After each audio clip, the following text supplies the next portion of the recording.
Hola, muy buenas noches. Normalmente siempre tengo un guión para esta parte. Sé lo que quiero decir y lo escribo y lo leo. En esta ocasión quiero hacer algo más improvisado, algo más natural.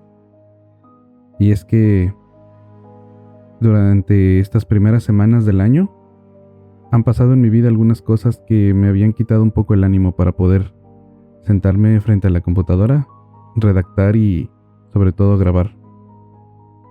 Y hay veces que necesitamos obligarnos para hacer las cosas. Y con esto no quiero decir que no me guste ya lo que hago. Es algo que me apasiona. Pero de pronto caemos en algunos baches. Y para salir a veces tenemos que obligarnos a hacer las cosas. Entonces, en este momento, sí, me siento un poco más obligado que con ganas. Busqué un momento del día en el que ya todos están dormidos y en vez de dormir y descansar, me puse a redactar y grabar. Así que vamos a disfrutar esto y espero no volverme a ir tanto tiempo. Cuando escuchen esto, pues habrán pasado 3 semanas desde el último episodio, entonces espero no dejarlos nuevamente sin episodios que escuchar. El día de hoy tenemos 2 cuentos basados en 2 historias que nos han mandado. Una historia de Wendy y otra de Denise. Así que espero que disfruten estos cuentos.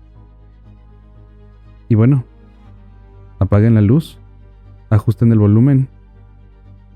Y esto es El Noctario. Comenzamos. Fotografía. La casa estaba en Nayarit. Desde la calle parecía muy normal. 2 plantas, puertas nuevas, paredes recién pintadas. Pero por dentro tenía esa rareza silenciosa de los hogares donde el pasado no se fue. Solo aprendió a quedarse quieto. Wendy volvía poco. Vivía en Guadalajara desde hacía años y la casa de su mamá se había convertido en un lugar de visitas largas, de vacaciones en las que el tiempo se doblaba, desayunos que se alargaban, de siestas, la abuela cuidada entre tías, risas en la planta baja mientras arriba quedaba el calor encerrado en sus cuartos cerrados y sus puertas inútiles que daban hacia la calle. Arriba había demasiadas fotografías. No era decoración, era un archivo. Su papá había sido fotógrafo y maestro, de los que guardan todo. Ampliaciones mal cortadas, retratos borrosos, negativos en sobres amarillentos, álbumes sin fecha, libretas viejas. La segunda planta era una sala que ya no era sala, sino una bodega sin nombre donde el polvo parecía tener memoria. A Wendy le gustaba creer que el ruido de arriba era el viento, porque a veces, cuando todos estaban abajo, se escuchaba lo mismo, un jalón seco, como si alguien tratara de cerrar una puerta que ya estaba cerrada. No un portazo completo, sino ese tirón terco de quien insiste en asegurar un lugar. Un tirón y luego otro, en distinto cuarto, como si algo caminara probando cerraduras. Cada vez que Wendy lo escuchaba, se decía lo mismo. La casa respira. El aire se mete por alguna parte, es un edificio viejo. Aunque no lo era. La casa se había construido hacía relativamente poco. Las puertas de arriba estaban nuevas. Las ventanas se mantenían cerradas por el sol directo y el aire acondicionado. No había corrientes. No había explicación que no sonara a excusa. Aún así, Wendy prefería la excusa. Prefería no mirar ese borde de cosas donde empieza el miedo. El papá de Wendy había fallecido 8 años atrás. Y desde entonces, como si la muerte hubiera dejado un trabajo pendiente, Wendy sentía que él se manifestaba en los momentos en que ella intentaba amar a alguien. Años antes, con un novio que tuvo, había soñado algo simple y contundente. Su papá, serio, diciéndole que no. Nada más. Un juicio sin gritos, sin amenazas, pero igual de pesado. Ahora Wendy tenía una nueva pareja, un ingeniero de manos tranquilas, de esos que revisan bisagras antes de creer en fantasmas. Cuando él aceptó acompañarla al pueblo, Wendy no supo si era valentía o simple cariño. La primera noche que durmió ahí, él lo soñó. No fue un sueño con escenas, sino con sensaciones, una oscuridad tibia, un silencio como de cuarto cerrado. De pronto, una mano apareció frente a él, suspendida como si lo esperara desde siempre.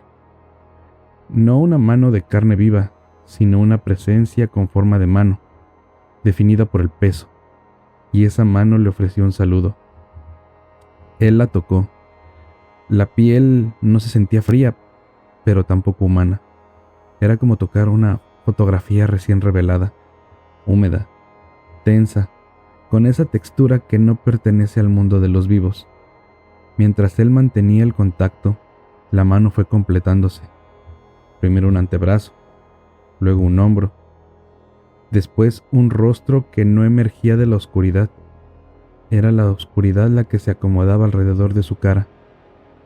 Ahí estaba el papá de Wendy. No dijo nada extraño, no amenazó, no gritó. Sonrió como sonríen los que quieren parecer tranquilos. Le dio la bienvenida. Habló de la casa como si siguiera siendo suya, y lo miró con una atención que no era de padre sino de guardián, como quien revisa si el visitante trae algo escondido. Cuando el ingeniero despertó, tenía el brazo levantado, como si todavía estrechara esa mano. Y lo peor fue la sensación. Su palma seguía sintiendo peso, resistencia, como si algo invisible se negara a soltarlo. No le contó a Wendy de inmediato.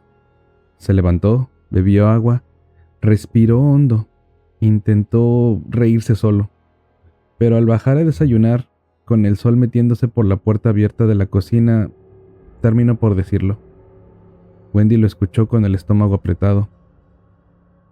No era la historia del sueño lo que la asustaba, era la forma en que él lo contaba, sin adornos, sin emoción exagerada, con el mismo tono con el que explicaría un cortocircuito, como si un hecho simple hubiera ocurrido. Tu papá me saludó. Ese mismo día, el ingeniero subió al baño de arriba. El baño no tenía puerta. A Wendy siempre le pareció una falta de pudor arquitectónico, pero nadie usaba esa planta en el día. Arriba solo estaba el calor, las fotos y ese silencio que parecía apagar los sonidos. Mientras él estaba sentado, escuchó un roce leve, un shh, como papel que se despegaba de una superficie. Un airecito que no debía existir se coló y levantó una fotografía. La foto planeó con elegancia absurda y cayó justo frente a él, boca arriba, para que no hubiera duda de que quería mostrarle. Era una niña. Tenía cara de muñeca, sonrisa quieta, ojos muy abiertos, y abajo, escrito con tinta ya pálida, un nombre: Danelli. Él bajó con la foto en la mano como quien baja con una prueba. ¿Quién es Danelli?, preguntó, y el comedor se quedó sin cucharas por un segundo. Nadie respondió rápido, porque todos en esa casa sabían lo mismo. Danelli era la vecinita que había muerto a los 3 años, hace muchos años atrás, aplastada por una cuatrimoto que nadie debió dejar con una niña cerca. Había ocurrido en la calle, frente a todos, una de esas tragedias que se vuelven leyenda triste del barrio, y que se mencionan solo cuando alguien pregunta demasiado. Wendy sintió un frío raro, no el frío del aire, sino el frío de las palabras que salen de la boca y cambian el ambiente. Murió cuando era chiquita, explicó su mamá, bajito, como si la niña pudiera oírlas. Vivía a 2 casas. El ingeniero miró hacia arriba, hacia la escalera, como si escuchara un suspiro desde los cuartos cerrados. Y entonces dijo algo que nadie quería escuchar en voz alta. Ella está aquí.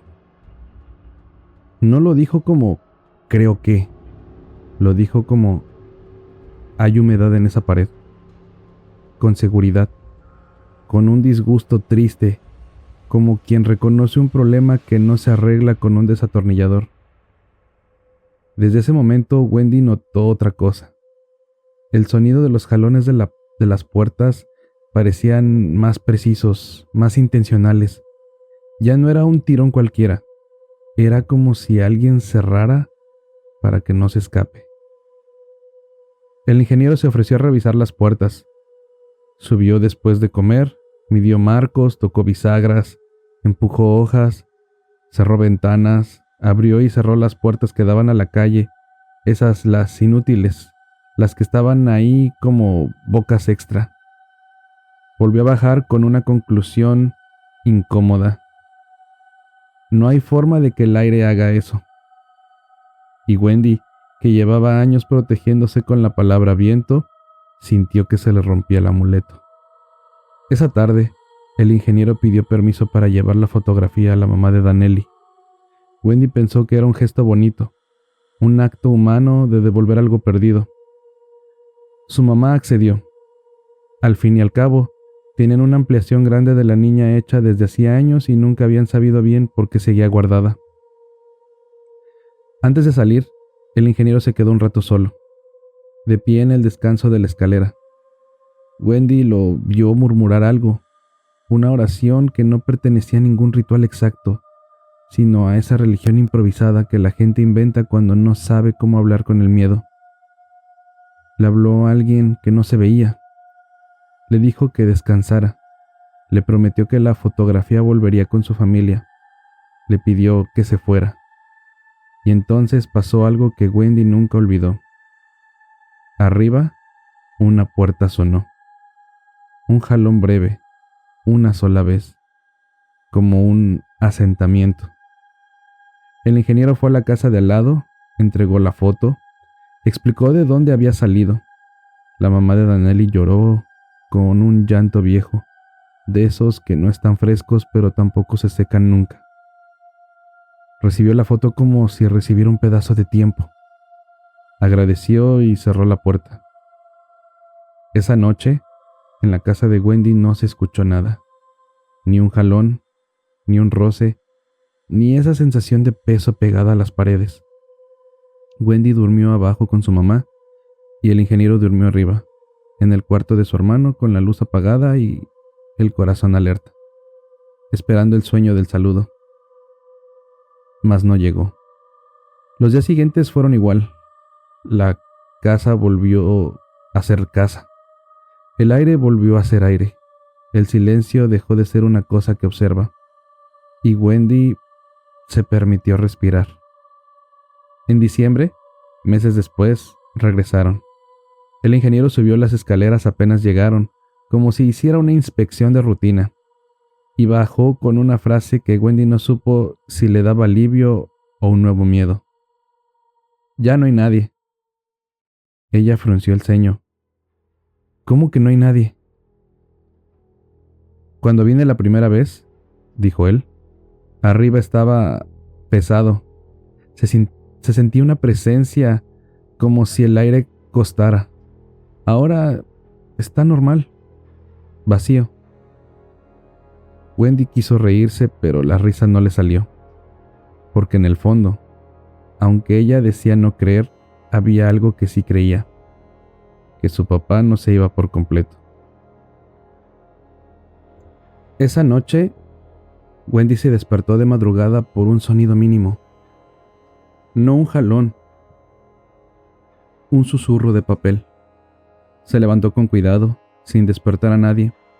Subió a la planta alta, donde el aire estaba tibio y quieto. La bodega de fotos parecía igual que siempre. Pero en medio del pasillo, iluminada por la luna que entraba por una rendija, había una fotografía en el suelo. Wendy la levantó. Era una foto vieja, con bordes gastados. Mostraba la calle frente a su casa años atrás. Al fondo, borrosa, se veía una cuatrimoto.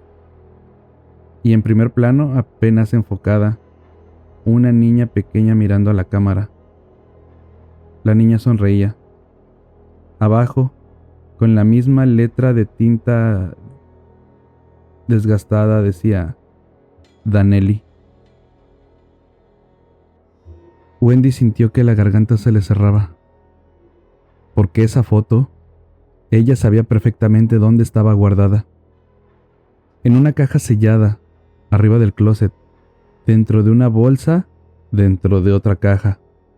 La habían guardado después de entregar la ampliación. La habían escondido como se esconden los recuerdos que arden. Y sin embargo estaba ahí, en el pasillo, como si alguien lo hubiera dejado caer con intención. Wendy volteó hacia las puertas de los cuartos, todas cerradas. Las ventanas cerradas. La casa quieta. Entonces escuchó algo que no había escuchado nunca.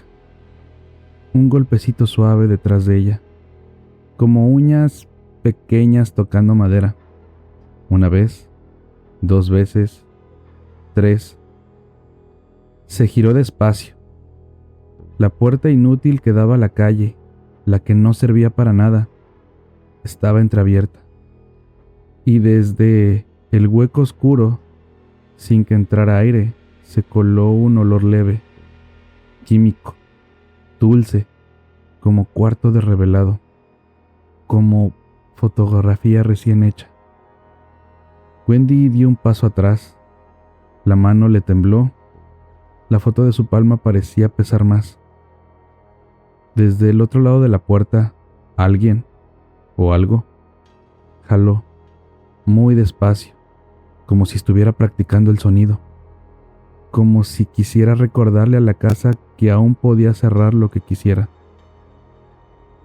Escuchó un jalón y luego, con una claridad que no venía de una voz sino de una idea planteada en la cabeza, Wendy entendió algo terrible. No era su papá quien aprobaba o desaprobaba. La casa solo usaba su cara. Porque en una casa llena de fotos, no todos los rostros son recuerdos. Algunos son máscaras.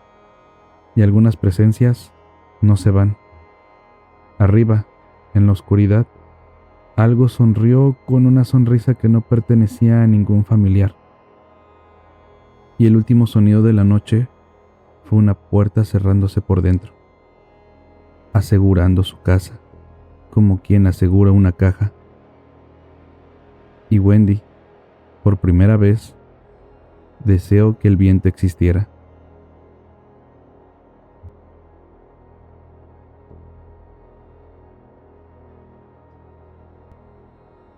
Silueta. En Coahuila, cuando el calor se quedaba pegado a las paredes, incluso después de que el sol se escondía, la calle era el patio más grande del mundo. Las casas se volvían trincheras de sombra y las banquetas territorios sagrados para la infancia. Ahí, 18 años atrás, una familia vivía como viven muchas, con ruidos de platos, voces que rebotan en el pasillo y esa sensación de que el tiempo era infinito. La hermana mayor estaba embarazada. Todavía no se sabía si el bebé sería niña o niño, y esa incógnita tenía a todos con una especie de expectativa dulce, como cuando uno no ha abierto el regalo pero ya se lo imagina. La más pequeña, la que narraría esta historia muchos años después, con la cara seria y la voz bajita, era apenas una niña. Tenía hermanos menores y vecinos de la misma edad que entraban y salían de la casa como si la puerta fuera un simple adorno. Como niños, pasaban las tardes jugando afuera sin preguntarse por nada que no fuera quién la traía en el juego, quién se había salvado o quién hacía trampa. Aquella tarde jugaban a la seca. Frente a la casa, la calle olía a tierra y a concreto caliente. La hermana embarazada salió un momento. Se rió con ellos y luego entró nuevamente. «Voy al baño», dijo sin darle importancia. Los niños siguieron corriendo, levantando polvo, pegando risas contra el aire como si quisieran marcarlo para siempre. Pasaron unos minutos y, entre plática y persecuciones, la niña sintió algo extraño. Una interrupción mínima, como cuando el viento cambia de dirección y nadie más lo nota. Volteó hacia la puerta. Adentro, en la penumbra del recibidor, había una silueta. Era la figura de una niña pequeña, quieta, parada como si estuviera esperando turno para salir a jugar. No se movía, no hacía ruido.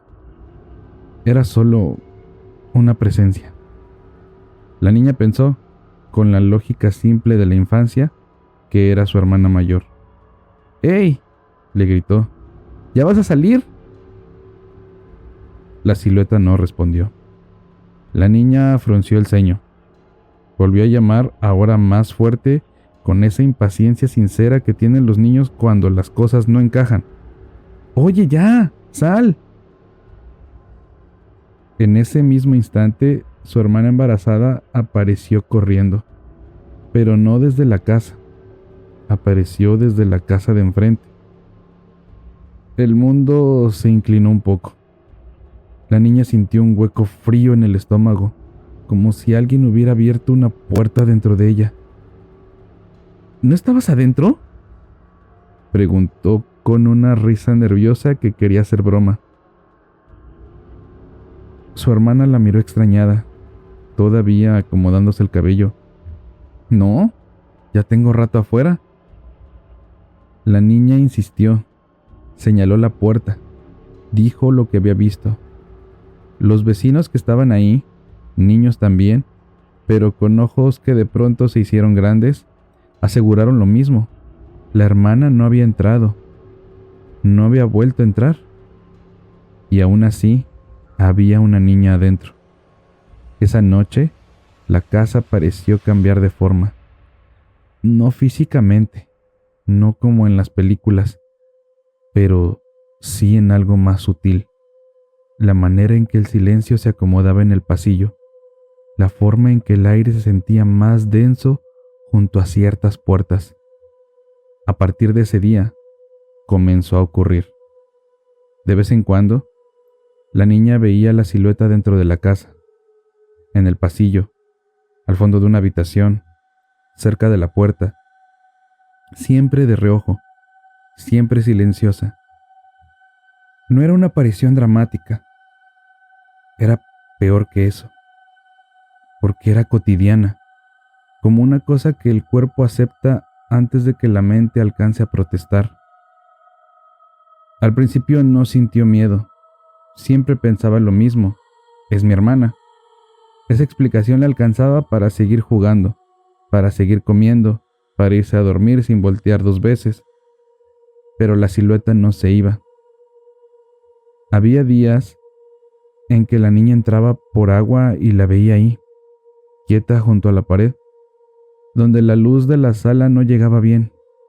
Había tardes en que pasaba corriendo por el pasillo y alcanzaba a percibirla detrás de una puerta entreabierta, como si estuviera midiendo la casa, siempre inmóvil, siempre como si supiera algo que nadie más sabía. Con el tiempo, la niña se acostumbró a verla tanto como uno se acostumbra al ruido de un ventilador o al ladrido del perro del vecino. Lo extraño dejó de sentirse extraño, se volvió parte del fondo. Hasta la madrugada. Esa noche, la niña despertó sin saber por qué. El cuarto estaba oscuro y el aire tenía esa frialdad rara que a veces aparece incluso en lugares cálidos, como si alguien hubiera respirado cerca del cuello.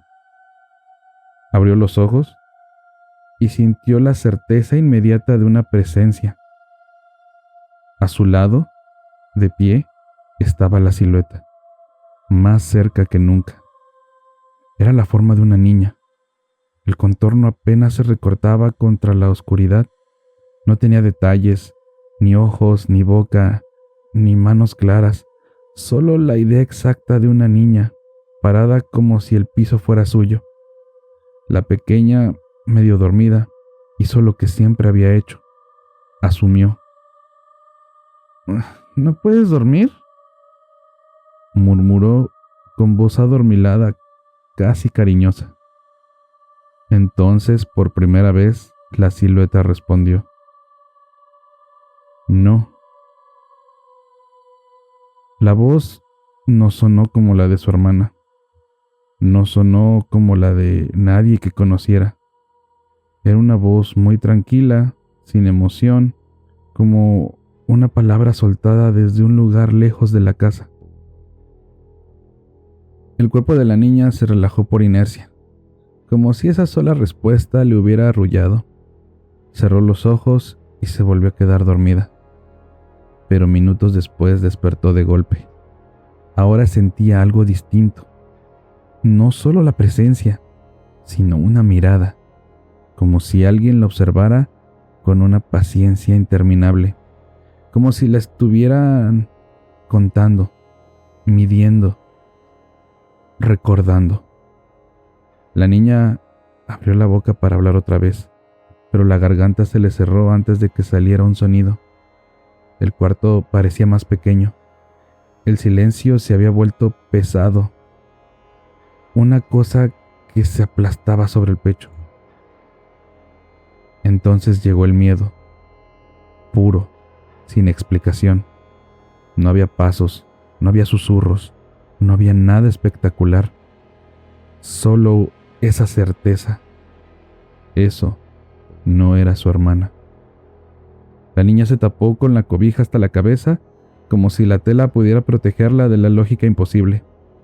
Empezó a orar, una y otra vez, palabras que le salían mecánicas, rápidas, desesperadas. Pidió que se fuera, pidió que fuera un sueño, pidió, sin saber exactamente qué, que el mundo volviera a ser el de antes. Oró hasta que el cansancio la venció. Cuando amaneció, el sol entró como una burla luminosa, como si la noche no hubiera existido. La niña se sentó en la cama, con los ojos hinchados, y fue a buscar a su mamá. ¿Anoche te levantaste?, preguntó tratando de sonar casual. La hermana embarazada negó con la cabeza, todavía somnolienta. No me levanté para nada. A la niña se le helaron las manos. En los días que siguieron, comenzaron los sueños. Soñaba siempre con lo mismo. Una niña de cabello largo y lacio, quieta, serena, con una presencia que no era mala, pero sí contundente. En el sueño, la niña no corría, no jugaba, no gritaba, solo estaba ahí, como si hubiera estado esperando desde antes de que el sueño empezara. Soñaba con ella tantas veces que, al despertar, la imagen le quedaba pegada en la mirada. La casa se le hacía familiar y extraña a la vez, como si hubiera un rincón que perteneciera a otra vida. Los adultos hablaban del embarazo, del sexo del bebé, del nombre, de las compras, de cómo se iba a acomodar el cuarto. La niña callaba porque ¿cómo se decía algo así? ¿Cómo explicaba que dentro de la casa había una niña que no era nadie? Una tarde, por fin llegó la noticia. El bebé sería una niña. Lo celebraron, hubo alegría, sonrisas, promesas. El mundo volvió a tener su forma habitual, y esa misma noche, la niña dejó de soñar. Los días siguientes pasaron sin la sombra en el pasillo, sin la silueta en la habitación, sin ese reojo constante que siempre buscaba algo inmóvil dentro de la casa. La casa se vació de aquello como si jamás hubiera estado. El tiempo, como siempre, avanzó. La bebé nació, creció, se volvió una sobrina que corría y se reía por los mismos pasillos donde antes se había sentido aquel silencio extraño. Se convirtió en una adolescente y después en una joven. 18 años después, la narradora miró a su sobrina una tarde, de esas tardes normales en las que no pasa nada, y sintió el mismo hueco en el estómago de aquella vez. Su sobrina se acomodaba el cabello, largo, lacio, exactamente como en los sueños. La misma línea, la misma caída, la misma presencia tranquila, sin esfuerzo. La mujer no dijo nada, solo la observó un segundo más de lo necesario, y en esa pausa mínima, un pensamiento se le formó con cuidado, como una mano tocando vidrio. ¿Y si aquella silueta no era una aparición? ¿Si era una anticipación? Una parte de la sobrina, todavía sin cuerpo, todavía sin nombre, caminando la casa como quien reconoce un lugar que ya le pertenece. A veces, cuando la casa queda sola y el pasillo se oscurece, la mujer siente el impulso de voltear por pura costumbre, y aunque ya no vea ninguna silueta, algo en ella sigue esperando encontrarla, porque el miedo no siempre viene de lo monstruoso, a veces viene de lo imposible, y de pensar que, en alguna madrugada, una niña que aún no había nacido ya estaba de pie junto a su cama, diciendo con voz tranquila, no. Como si la vida, antes de empezar, ya hubiera estado tocando la puerta desde adentro.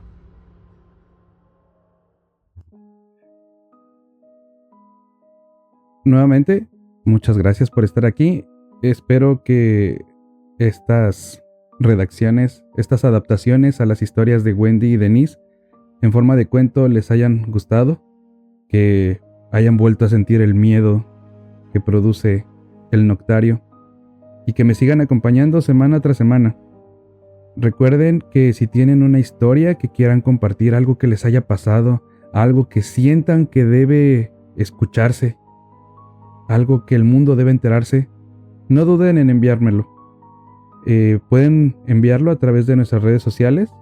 Nos encuentran en Facebook como El Noctario, en Instagram y en TikTok como @el.noctario. También pueden enviarnos a nuestro correo electrónico elnoctario@gmail.com. Recuerden que pueden escucharnos a través de YouTube y Spotify. Nos vemos la siguiente semana. Hasta la próxima.